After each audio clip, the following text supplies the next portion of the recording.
Hey there, Mediator Youth, it's Father Dale. Hope you're doing well today. Happy New Year, happy 2025. I wish you abundant blessings from God and from your parish, from me.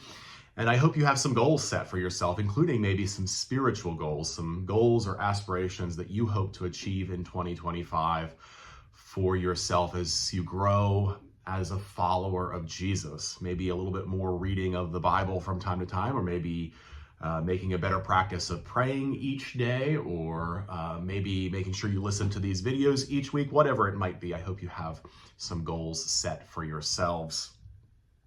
This Sunday is the second Sunday after Christmas. It'll be the 12th day of Christmas on Sunday. Today is the 7th day of Christmas, 7 swans a-swimming.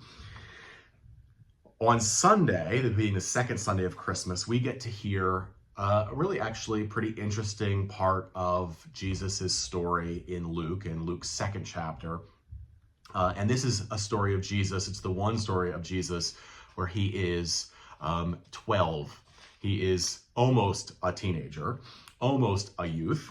And so I want to read this to you, and I want you to imagine what this would have been like, this scene of Jesus at 12 years old. Remembering, of course, this is set as Jesus and his family go down to Jerusalem, to the temple in Jerusalem, for the festival of the Passover. Because remember that Jesus was Jewish, and he celebrated according to, and his religion would have been Judaism. So he would have celebrated these feast days of the Jewish liturgical calendar. Here's from Luke's Gospel, chapter 2, verses 41 to 52.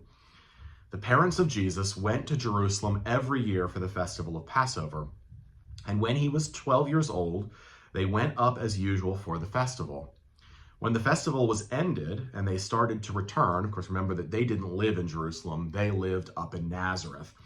So they were going back to Nazareth to return home. When the festival was ended and they started to return, the boy Jesus stayed behind in Jerusalem. But his parents did not know it. Jesus decided to stay in Jerusalem, in the big city, without telling his parents. I think that's pretty funny, actually. I can imagine a few of you trying to pull that.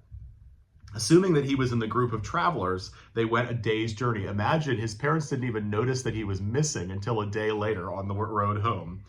Then they started to look for him among their relatives and friends. Of course, this must have been quite a crowd of people that they were traveling with, so maybe they just assumed that Jesus was with his grandparents or something, right? After 3 days, they found him in the temple, sitting among the teachers, listening to them and asking them questions.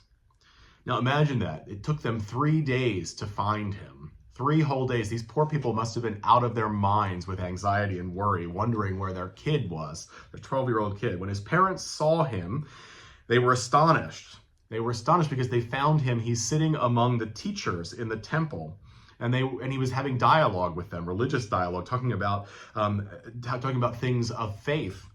And his mother said to him, "Child, why have you treated us like this?" They're like, "Bro, what the heck? Look, your father and I have been searching for you in great anxiety," they said. And he said to them, "Why were you searching for me?" He's clueless about why they were worried, why they were searching. "Did you not know that I must be in my father's house?" But they did not understand what he said to them.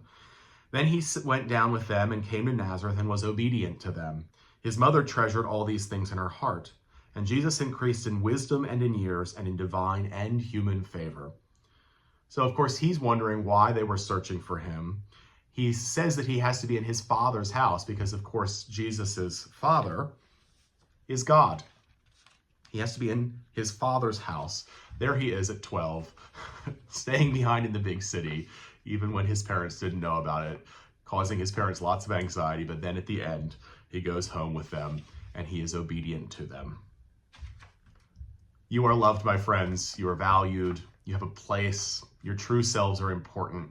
Thanks for being you. I hope to see you on Sunday when we read this aloud in church and sing beautiful music and celebrate the Eucharist together. Until then, blessings.